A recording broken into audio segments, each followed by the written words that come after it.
नक्षलवादी चळवळीच्या मुळावर घाव घालणारी घटना आज गडचिरोलीत घडली। तब्बल 6 कोटींचं बक्षीस असलेला टॉप कमांडर भूपती 60 पेक्षा अधिक साथीदारांसह शरण आलाय। मुख्यमंत्री देवेंद्र फडणवीसांसमोर भूपतीसह इतर नक्षलींनी शस्त्र खाली ठेवत हाती संविधान घेतलाय। यावेळी महाराष्ट्रातून नक्षलवाद 100% हद्दपार होईल असा विश्वास मुख्यमंत्र्यांनी व्यक्त केलाय। गडचिरोलीचं चित्र आता बदलतंय, इथं रोजगार उपलब्ध होतोय असं यावेळी मुख्यमंत्र्यांनी म्हटलंय।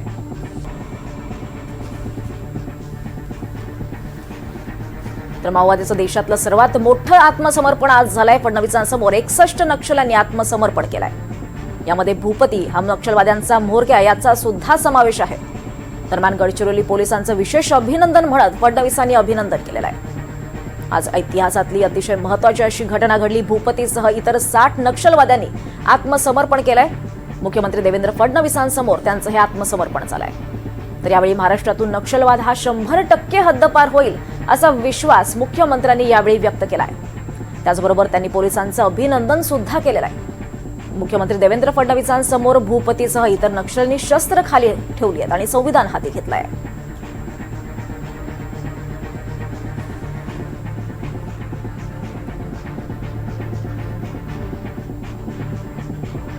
तर फडणवीसांसमोर 61 नक्षलवाद्यांचं आत्मसमर्पण झालंय। दरम्यान देवेंद्र फडणवीसांनी यावेळी काय म्हटलं आपण पाहूयात।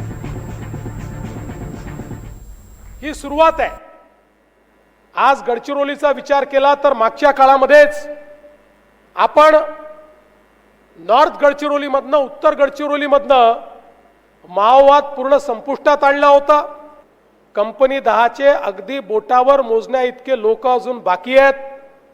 मी त्यांनाही आव्हान करतो की त्यांनीही आता तात्काळ मुख्य धारेमध्ये यावं, या ठिकाणी आत्मसमर्पण करावं।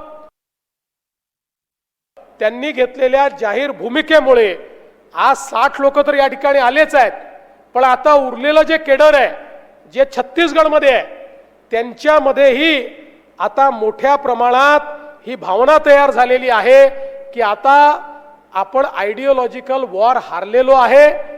आपण ज्या स्वप्नांचा पाठपुरावा करत होते ते सगळे खोटे होते।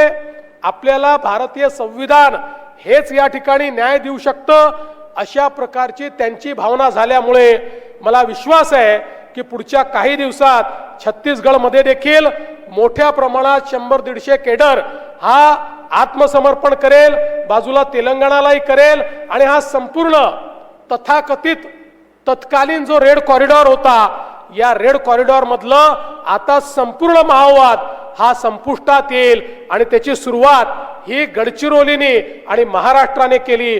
हा माझ्याकरता अतिशय अभिमानाचा आणि स्वाभिमानाचा मुद्दा आहे।